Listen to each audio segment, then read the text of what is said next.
Good morning. तो M coaching centre Muzaffarpur में आप लोगों का स्वागत है। आज हम लोग शुरू कर रहे हैं क्लास 12 के लिए बिहार बोर्ड मेट्रिक एग्जाम 2023 के लिए आप लोगों का स्टार्ट किया जा रहा है भूगोल।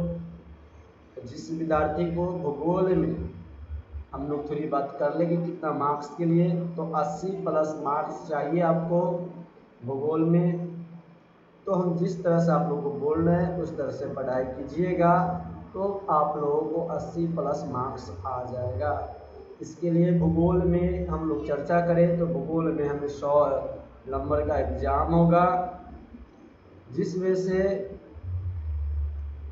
भूगोल में कितने नंबर का एग्ज़ाम होगा, 100 मार्क्स का एग्ज़ाम होता है। हर विषय में आप लोगों को पता है, जिसमें से 70 मार्क्स। भूगोल में हम लोग 2 खंड का किताब पढ़ेंगे। कितने खंड? भूगोल को 2 खंड में बांटा गया है, खंड 1 और खंड 2 में। खंड 1 और खंड 2 में बांटा गया है। जब ये 2 भागों में बांटा गया भूगोल को, खंड 1 और खंड 2 में, तो हम लोग खंड पहले 1 पढ़ते हैं। खंड 1 में आप लोग को देखिएगा क्या है। खंड 1 में किताब पढ़ना, तो सबसे पहला चैप्टर हम लोगों का है कौन सा? तो मानव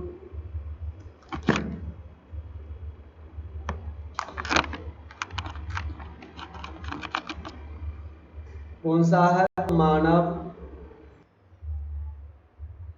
भूगोल। मानव भूगोल,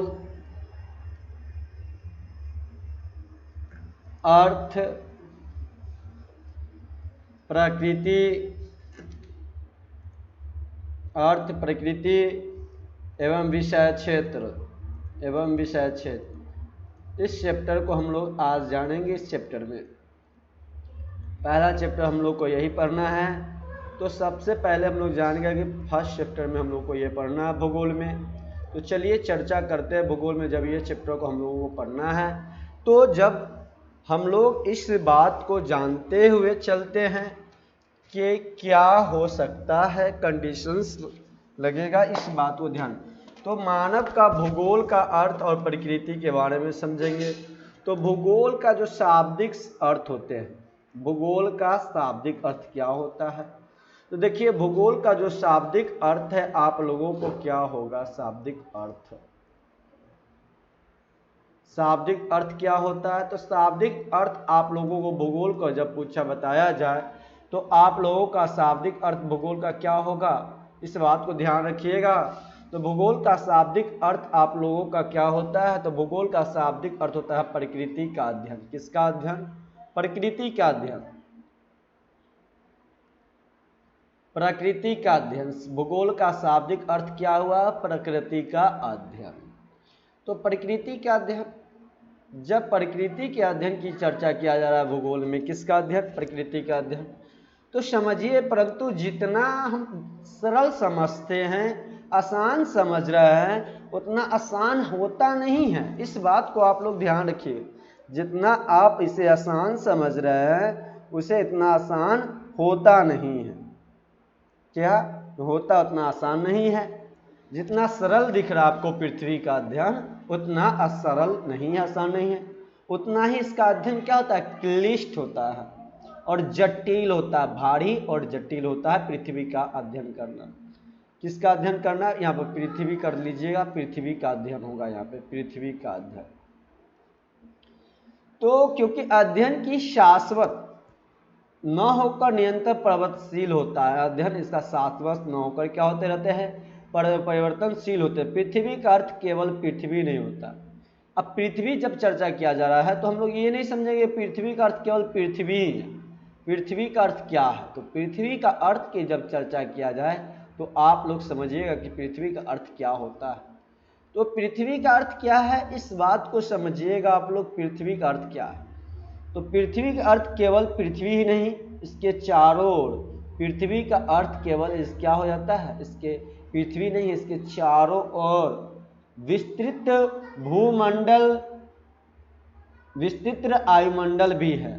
तो पृथ्वी का अर्थ पृथ्वी ही नहीं, पृथ्वी ही नहीं बल्कि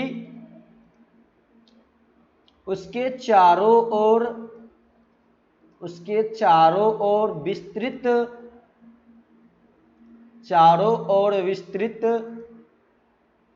वायुमंडल भी है, विस्तृत वायुमंडल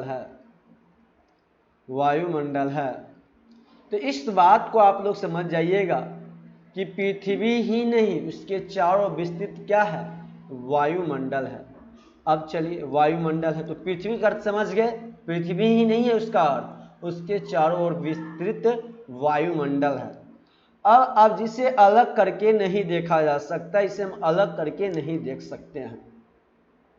पृथ्वी की संरचना कुछ प्राकृतिक रूप से हुई है, पृथ्वी को जो संरचना किया गया है कुछ प्राकृतिक रूप से किया गया, तो कुछ मानव निर्माण किए हैं, कुछ मानव के द्वारा भी निर्मित की गई है। इस बात को ध्यान में रखिएगा, मानव के द्वारा भी निर्मित है।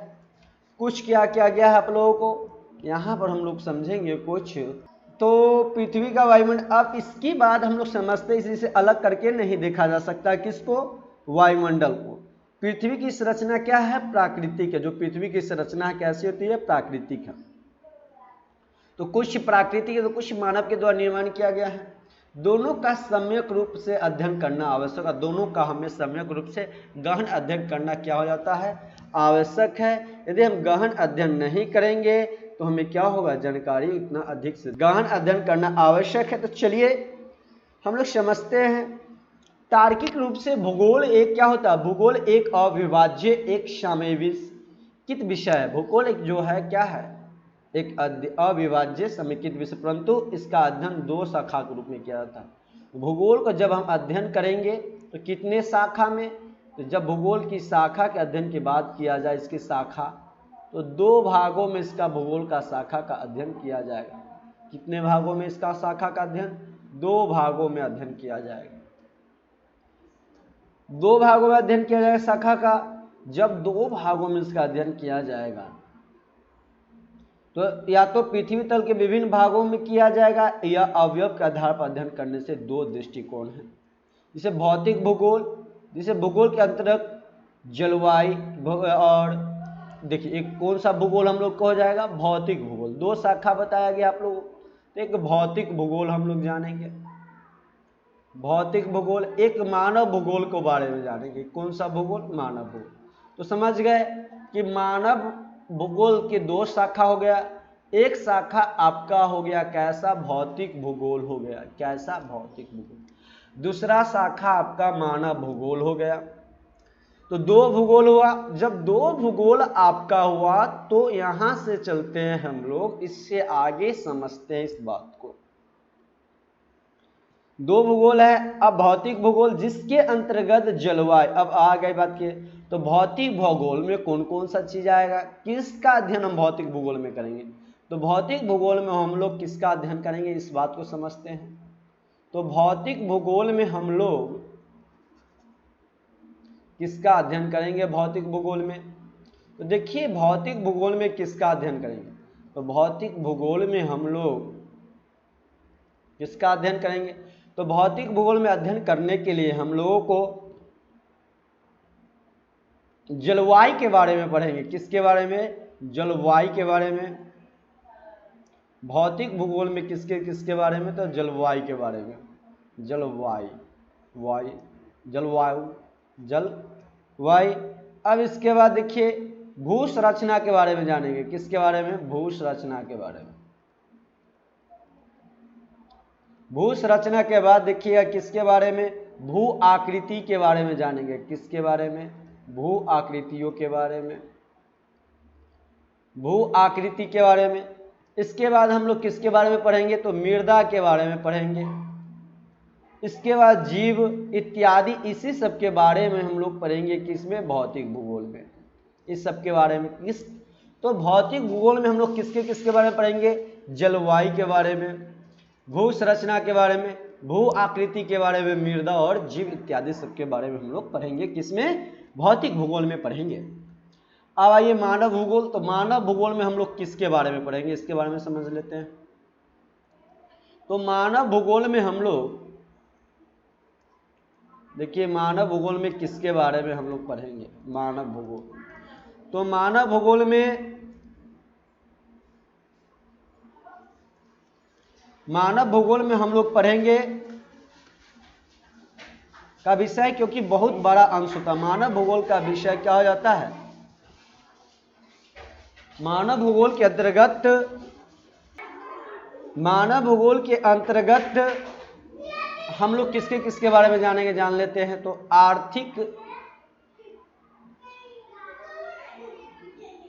मानव भूगोल के अंदर हम लोग किसके बारे में? तो आर्थिक,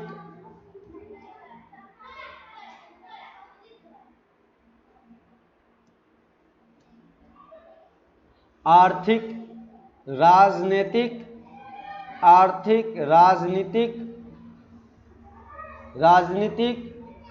सामाजिक और सामाजिक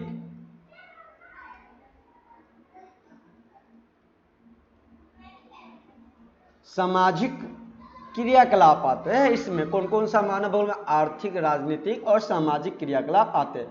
भूगोल का ऐतिहासिक अध्ययन जब किया जाता है, अध्ययन भी मानव भूगोल का विषय है। जो भूगोल का ऐतिहासिक अध्ययन है वो मानव भूगोल का क्या होता है? मानव भूगोल का विषय है, क्योंकि इसका बहुत बड़ा अंश मानव की पूर्वकालिक क्रियाओं का क्या हो जाता है? ये प्रतिफल होते हैं।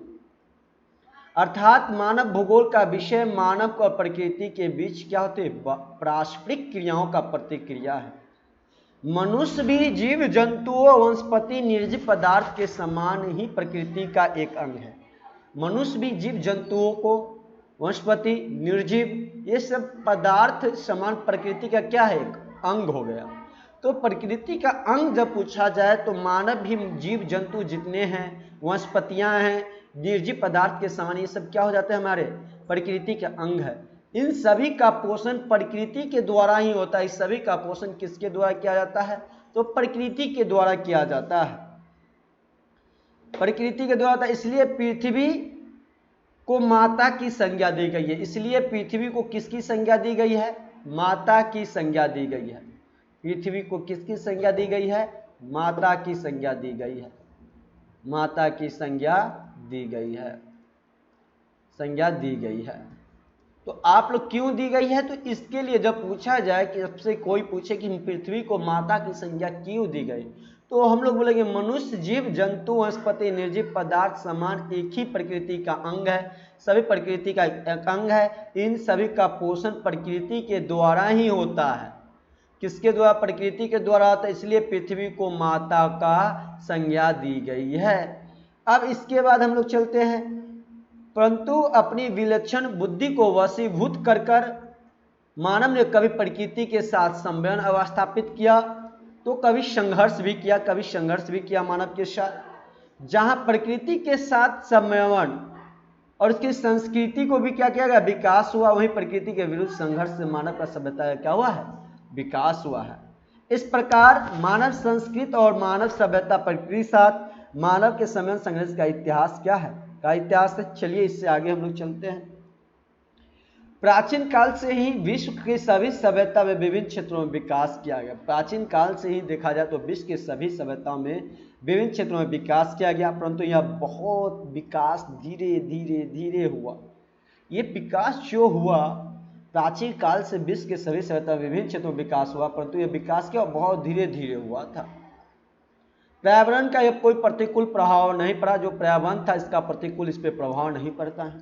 आपको जो इम्पोर्टेंट बात होगा वही आपको बात को लिखाया जाएगा आपके एग्जाम से रिलेटेड, नहीं तो आपको समझना ही है। तो हम लोग चलते हैं। इसके बाद सुनिएगा, आप लोग जो लिखाया जाएगा आप लोग लिखिएगा। इसके बाद अतः पर्यावरण पर इसका प्रतिकूल भूगोल का अध्ययन मूलतः ज्ञानार्जन, प्रकृति के रहस्य के खोज पर ही केंद्रित है। जो भूगोल का हम लोग अध्ययन देखें तो मूलतः किस पर? ज्ञानार्जन और प्रकृति के रहस्य के खोज पर ही क्या था? केंद्रित था। परंतु 15वीं शताब्दी के उत्तरार्ध में पुर्तगाली और स्पेनिश साहस समुद्री अभियान के स्वरूप नए दुनिया अमेरिका की खोज हुई। तो नई दुनिया अमेरिका की खोज हुआ। कब हुआ? तो 15वीं शताब्दी में नई दुनिया अमेरिका की खोज हो जाती है। नई दुनिया अमेरिका की खोज हुआ। तो नई दुनिया जब अमेरिका का खोज हुआ, कब हुआ? की खोज हो जाता है। नई दुनिया अमेरिका की खोज हुई। नए दुनिया अमेरिका का खोज हुआ। नए दुनिया किसका खोज हुआ? अमेरिका की खोज हो जाती है। कब हुआ खोज? तो 15वीं शताब्दी में नए दुनिया अमेरिका की खोज आपकी 15वीं शताब्दी के उत्तरार्ध पुर्तगाली स्पेन के साहसिक समुद्री अभियान ने खोज किया था नए दुनिया अमेरिका को। तो ठीक ना, खोज हुई कब हुई? 15वीं शताब्दी की करीब में। किस शताब्दी में? 15वीं शताब्दी में। इस बात को याद रखिए, 15वीं शताब्दी। चलिए अब इससे आगे देखिए, जब खोज हुआ तो दुनिया और पुरानी दुनिया के लिए दक्षिण अफ्रीका की ओर से नए समुद्री, और पुरानी दुनिया के लिए, किसके दुनिया के लिए?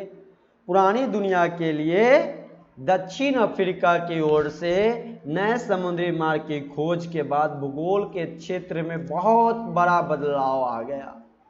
जैसे ही नए दुनिया अमेरिका की खोज हुई, पुर्तगाली और स्पेन के साहसिक नाविक के द्वारा और पुरानी दुनिया अफ्रीकी के द्वारा, अफ्रीकी दक्षिणी अफ्रीकी के नए समुद्री मार्ग की खोज के बाद क्या होता है? बहुत बड़ा भूगोल के क्षेत्र में बहुत बड़ा क्षेत्र बदलाव होता है, और कुछ ऐतिहासिक घटना इस आंदोलन का स्वरूप ही बदल देता है। कुछ घटना ने इस आंदोलन को क्या कर देता है? पूरा खत्म कर दे, पूरा इसका आंदोलन का स्वरूप बदल देता है। ईसाई वर्चस्व स्थापित करने से पोप के एक अलेक्जेंडर वर्जियन है, गैर ईसाई थे, ये गैर ईसाई थे, यानी ईसाई धर्म के नहीं थे। विश्व के 2 भागों में विभक्त कर दिया, यानी विश्व को, पूरे विश्व को इसने कितने भाग में बांट दिया? 2, पूरा विश्व मान लीजिए।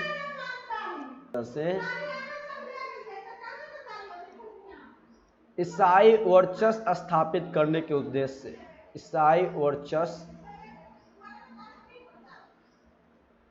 स्थापित करने के उद्देश्य से ईसाई लोगों ने क्या किया कि ईसाई धर्म को हम अपना क्या करेंगे? वर्चस्व हर देश में जाकर ईसाई धर्म के लोगों को कहेंगे ईसाई धर्म को मानने के लिए। इसलिए इन्होंने विश्व को, पूरे विश्व को 2 भागों में बांट दिया। पूरे विश्व को कितने भागों में बांट दिया? 2 भागों में बांट देते हैं। जब पूरे विश्व को इन्होंने 2 भागों में बांटा, कितने भागों में? 2 भागों में बांटा। तो देखिए, जब पूरे विश्व को 2 भागों में विभक्त करते तो पश्चिमी गोलार्ध, एक दक्षिणी गोलार्ध में, कितने भागों में? इसे 2 भागों में। तो एक पश्चिमी गोलार्ध में बांट दिए, एक किस भाग में? 2 भागों में बांटते हैं। पूरे विश्व को कितने भाग में बांट दिए? विश्व को 2 भागों में बांटा, 2 भाग में बांट दिए, भाग में बांटा। तो किस किस भाग में, किस कारण बांटा? तो 2 भाग में जब बांटे इसको, तो देखिए किस भाग में? 2 भाग में बांटा गया। एक आपका भाग बांटा गया किस भाग में? तो एक भाग आपको बांट दिया गया पश्चिमी गोलार्ध, एक आपको बांट दिया गया पूर्वी गोलार्ध में। पश्चिमी गोलार्ध में बांटा गया एक भाग आपका, एक भाग आपका बांटा गया पूर्वी गोलार्ध में बांटा गया। किस गोलार्ध में? पूर्वी गोलार्ध में बांटा गया। तो हम लोग ने इस बात को आप ध्यान में रखिएगा, जो नए दुनिया का अमेरिका का खोज होने के बाद ईसाई लोगों ने क्या किया? अपने धर्म को स्थापित करने के लिए, कौन थे ईसाई धर्म में? एक कौन सा शासक था? तो पोप था। कौन था? पोप के अलेक्जेंडर कौन थे? अलेक्जेंडर गैर ईसाइयों ने, गलत, सॉरी स्टूडेंट, हम लोगों ने अलेक्जेंडर, एक बात को ध्यान में रखिएगा आप लोगों ने, यहाँ पर जो ईसाई वर्चस्व को स्थापित करने के उद्देश्य पोप के, यहाँ पर आप लोग देखिएगा पोप के कौन थे? पोप के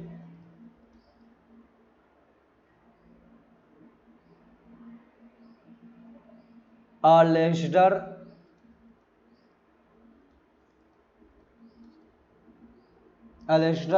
वर्जियो। अब किस देश को उन्होंने बांटा था 2 भागों में? 2 गैर ईसाई देश थे, जो गैर ईसाई थे देशों को, विश्व को, गैर ईसाई विश्व को 2 भाग में बांट दिए थे। इस बात को लिखिए, कौन से? ईसाई वर्चस्व को स्थापित करने के उद्देश्य पोप के एक राजा रहते हैं, कौन? अलेक्जेंडर वार्जियो रहते हैं, इन्होंने यह काम को किया था। विश्व को एक पश्चिमी गोलार्ध में एक पूर्वी गोलार्ध को बांट दिया और पूर्वी गोलार्ध को पुर्तगालियों को पुरस्कार के स्वरूप में दे दिया, जिससे वो ईसाई धर्म के प्रचार के साथ अपने लाभ के लिए पूरे विश्व का उपयोग कर सके। उन्होंने पुरस्कार के स्वरूप में पुर्तगालियों को पूर्वी गोलार्ध को किन्हें दे दिया? पूर्वी गोलार्ध को उन्होंने तथा पश्चिमी गोलार्ध को स्पेन को दे दिया। दो देश बांटा गया, कौन कौन सा? पश्चिमी गोलार्ध। तो पश्चिमी गोलार्ध किसे दिया गया? पश्चिमी गोलार्ध दिया गया स्पेन को, पश्चिमी गोलार्ध स्पेन को और पूर्वी गोलार्ध पुर्तगाल को। पूर्वी गोलार्ध किसको? पुर्तगाल को दिया गया। पूर्वी गोलार्ध किसको दे दिया गया? पुर्तगाल को।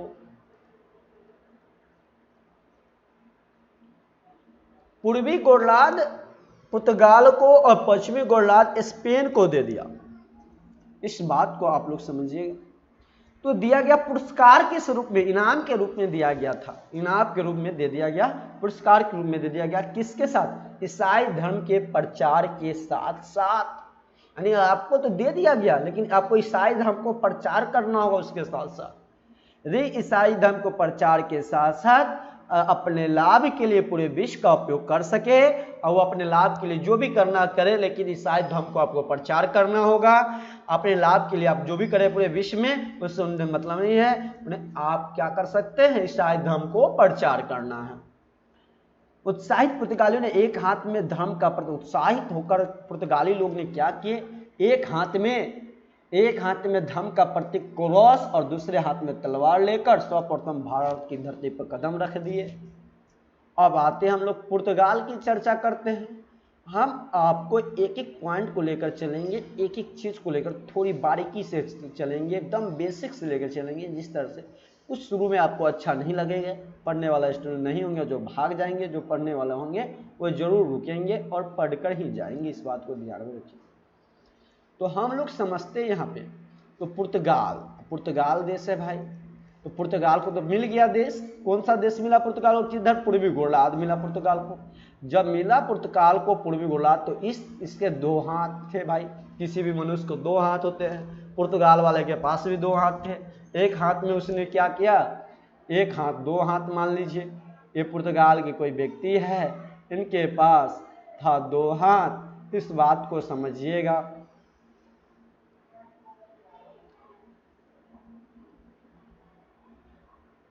ये पुर्तगाली है मान लीजिए, इनके पास दो हाथ था। एक हाथ में इन्होंने, एक हाथ यहाँ पे है इन्होंने, एक हाथ में इन्होंने क्या ले लिया? एक हाथ में ईसाई धर्म का प्रतीक, ईसाई धर्म का प्रतीक क्या ले लिए? ईसाई धर्म का प्रतीक क्रॉस ले लिए भाई। धर्म का प्रतीक क्रॉस ले लेते हैं। और दूसरे हाथ में इन्होंने क्या ले लिया? तलवार ले लिया। तो आप फिगर बनाने का मेरा उद्देश्य ये था कि आपको कुछ समझ आ जाए। हमेशा आपको दिमाग में छप गया होगा इस बात को कि ईसाई पुर्तगाली ने जब पुरस्कार के रूप में इन्हें पूर्वी गोलार्ध मिला, पोप के एलेंजर वार्जियो ने गैर ईसाई देशों में, विश्व में ईसाई धर्म को वर्चस्व को स्थापित करने के लिए पुर्तगाली को जो पूर्वी गोलार्ध दिया, तो उन्होंने दो हाथ थे। उन्होंने एक हाथ में क्या लिए? ईसाई धर्म का प्रतीक, दूसरे हाथ में तलवार लेकर कहाँ चले आए? भारत में कदम रख दिए। कहाँ पर? भारत में कदम, भारत की धरती पे कदम रख देते हैं। इस बात को ध्यान रखिएगा यार। उत्साह। अब तो डच, अंग्रेज जो रोम के कैथोलिक विपरीत प्रोटेस्टेंट थे। डच और अंग्रेज क्या थे? रोम के कैथोलिक विपरीत प्रोटेस्टेंट विरोधी थे वह। अब चलिए इसके बाद वे भी प्रतिस्पर्धा में पीछे भी नहीं रहे, वो भी पीछे नहीं रहे प्रतिस्पर्धा में। उन्होंने 1602 ईस्वी में हॉलैंड ईस्ट इंडिया कंपनी नामक संस्था बनाकर रोम के प्रभुत्व की चुनौती देने के लिए लगा। अब देखिए, ईस्ट इंडिया कंपनी, जो ईस्ट इंडिया कंपनी हॉलैंड के हॉलैंड के थे। कहाँ थे? ईस्ट इंडिया कंपनी 16 की कब स्थापना हुआ? देखिए, ईस्ट इंडिया कंपनी ने 1602 ईस्वी में 1602 ईस्वी में हॉलैंड के, कहाँ का, हॉलैंड कम ईस्ट इंडिया कंपनी नामक संस्था 1602 ईस्वी में संस्था बनाकर रोम के प्रभुत्व को चुनौती देने के लिए तैयार हो गए। और गोवा, मालक्का, श्रीलंका इत्यादि जिन स्थानों पर पुर्तगालियों ने डेरा जमाए थे, उन स्थानों को चारों ओर से डच और अंग्रेज ने घेरा डालना प्रारंभ कर दिया। हॉलैंड में ईस्ट इंडिया कंपनी ने 1602 में एक संस्था बनाई और रोम को, और जो पुर्तगाली थे जो गोवा में, मलक्का, श्रीलंका में थे, डेरा गिराए, पुर्तगाली ने डेरा जमाया, उनके चारों स्थान की ओर से, मान लीजिए हम लोग यहाँ पे चलते हैं, आपको इसके हिसाब से हम लोग चलते हैं, मैप में देखते हैं कौन किस कहाँ का बात किया गया था आप लोग को। तो यहाँ पे आप लोग को चर्चा किया जा रहा था किस किस स्टेट का, उस स्टेट को पहले हम लोग देखते हैं। तो आपको बताया गया था किस जगह, तो आप लोगों को गोवा, मलक्का और श्रीलंका था। देखिए गोवा यहाँ पे है ना, यहाँ पे गोवा। अब आपका श्रीलंका इस पार्ट है, यहाँ पे है। तो ये जितने हुए थे, इसके चारों ओर किसने, पुर्तगाली ने अपना डेरा गड़ाए हुए थे। तो इस चारों ओर को किसने, अंग्रेज ने इसके चारों ओर पुर्तगाली ने घेरा डाल रखा था। इसको घेरना शुरू कर दिया किसने, अंग्रेज ने ईस्ट इंडिया कंपनी ने शुरू कर दिया घेरना। इन सभी अभियान के सफलताओं के लिए सभी स्थान को भौगोलिक स्थिति वहाँ के निवासियों ने, जो वहाँ के निवासी थे, और अपनी स्वार्थ पूर्ति के लिए साधनों के विकल्प विस्तृत अध्ययन प्रारंभ किया। इसी से मानव भूगोल के अध्ययन को और गति मिल गई। भूगोल का संबंध सांबारिक आर्थिक उद्देश्य से भी जुट गया है। औद्योगिक क्रांति के बाद कच्चे माल के लिए उपनिवेशी साम्राज्यों के लिए स्रोत बन गए।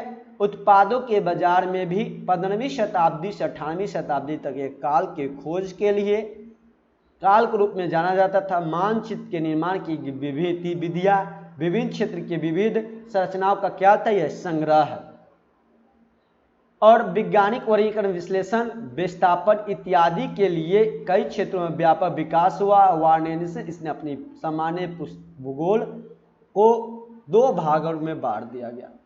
वार्नेस ने अपनी पुस्तक को, सामान्य भूगोल को कितने भागों में बांट दिए, 2 भागों में बांट दिए इस किताब को। तो जो बात आपका इंपॉर्टेंट बताया गया, ईस्ट इंडिया कंपनी ने क्या किया, 1602 ईस्वी में सबसे पहले पुर्तगाली ने आया हमारे यहाँ। पुर्तगाली ने ईसाई धर्म को प्रचार करने और व्यापारिक करने के उद्देश्य से, अपने लाभ कमाने के उद्देश्य से आए थे। जब ये लाभ कमाने के उद्देश्य से आए तो अंग्रेज भी इससे पीछा नहीं रहना चाहते थे। रोम का क्या थे, वह विरोधी थे। अब उसने भी क्या कर दिए, कैथोलिक का प्रोटेस्ट से विरोधी थे। अब उन्होंने, ईस्ट इंडिया कंपनी ने पुर्तगाली जहाँ जहाँ डेरा जमा रखे तो उनके चारों घेरना शुरू कर दिए। ईस्ट इंडिया, तो सामान्य भूगोल को 2 भूगोल में बांट दिया गया है। तो हम लोग 2 भूगोल को पढ़ेंगे। भूगोल को अध्ययन जब हम लोग करेंगे तो 2 भागों में करेंगे भूगोल का अध्ययन। एक सामान्य भूगोल में अध्ययन करेंगे, सामान्य भूगोल। एक कौन सा भूगोल का अध्ययन करेंगे हम लोग, तो एक भूगोल का जो अध्ययन करेंगे हम लोग, उस भूगोल का नाम है विशिष्ट भूगोल। विशिष्ट भूगोल। तो 2 भूगोल का अध्ययन हम लोग करेंगे, एक सामान्य भूगोल, एक विशिष्ट भूगोल का अध्ययन करेंगे। चलिए, इसे पृथ्वी की इकाई मानकर इसके लक्षणों का विवेचना किया जाता है। जो सामान्य भूगोल है, इसे किसका विवेचना मानकर, पृथ्वी की इकाई मानकर, किसका, पृथ्वी की इकाई मानकर विवेचना किया जाता है। पृथ्वी की इकाई मानकर विवेचना किया जाता है, मानकर विवेचना किया जाता है। इसे तो हम लोग एक पृथ्वी की इकाई मानकर, किसका इकाई मानकर, इसके लक्षणों का विवेचना करेंगे सामान्य भूगोल में। अब देखिए, इसके बाद विशिष्ट भूगोल में किसकी चर्चा की जाएगी, तो विशिष्ट भूगोल में आप लोगों को चर्चा किया जाएगा किसके बारे में, तो विशिष्ट आप लोगों को इसमें विशिष्ट भूगोल में आप लोग को चर्चा यहाँ पे स्थलीय किसके बारे में, प्रदेश की संरचना के दृष्टि से, प्रदेश की संरचना की दृष्टि से इसमें आप लोगों को बताया जाएगा। प्रदेश की संरचना की दृष्टि से, किससे, प्रदेश की संरचना की दृष्टि से अध्ययन किया जाएगा। इस बात को आप लोग ध्यान रखिएगा। चलिए हम लोग विशिष्ट भूगोल के कल इससे आगे पढ़ेंगे। हम लोग और एक और जान लेते हैं पारदर्शिक अध्ययन के भूगोल से। समझिएगा आप लोग इससे आगे।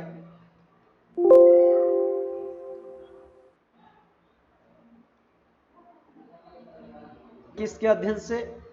सामान्य भूगोल, विशिष्ट भूगोल के अध्ययन से। हम लोग एक बात को जानते हैं, पारदर्शिक भूगोल का अध्ययन 3 भागों में किया जाता है। जो पारदर्शिक भूगोल आपका होता है, इनका अध्ययन कितने भागों में? पारदर्शिक भूगोल का अध्ययन आप लोगों का,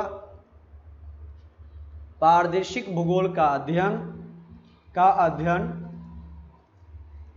हम लोग 3 भागों में कर सकते हैं। पारदर्शिक भूगोल का अध्ययन कितने भागों में? 3 भागों में करेंगे। 3 भागों में करेंगे। तो 3 भागों में जब करेंगे तो पहला भाग आपका क्या होगा? तो खगोलीय लक्षण होगा। पहला भाग कौन सा? खगोलीय लक्षण। दूसरा भाग आप लोगों का कौन सा होगा? दूसरा भाग आप लोगों का स्थलीय लक्षण होगा इसमें। और तीसरा भाग आप लोगों का कैसा होगा? तो तीसरा भाग आप लोग का मानवीय लक्षण होगा। मानवीय लक्षण। तो आप लोग इस बात को समझ चुके होंगे कि 3 भाग, पारदर्शिक भूगोल का अध्ययन 3 भागों में कर सकते हैं। खगोलीय लक्षण, स्थलीय लक्षण और मानवीय लक्षण में करेंगे। इससे आगे आप लोगों को कल बताया जाएगा। वीडियो कैसा लगा? अच्छा लगा होगा तो आप लोग जरूर लाइक कीजिएगा, शेयर कीजिएगा, दोस्तों के पास जरूर आप लोग कमेंट कीजिएगा और सब्सक्राइब भी कीजिएगा। और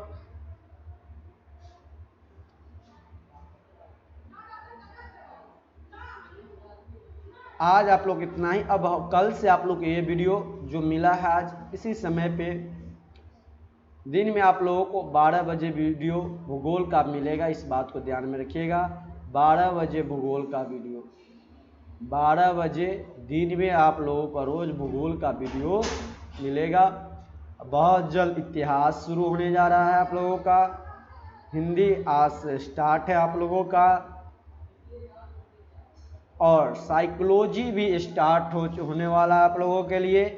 साइकोलॉजी जो आर्ट्स से है, साइकोलॉजी, उनके लिए भी साइकोलॉजी भी स्टार्ट होने वाले हैं। राजनीतिक शास्त्र भी स्टार्ट होने वाला है आप लोगों के लिए। अंग्रेजी भी स्टार्ट होने वाला, इस बात को ध्यान में रखिएगा। चलिए आज इतना ही, फिर कल मिलते हैं आप लोगों से इसी समय हम लोग।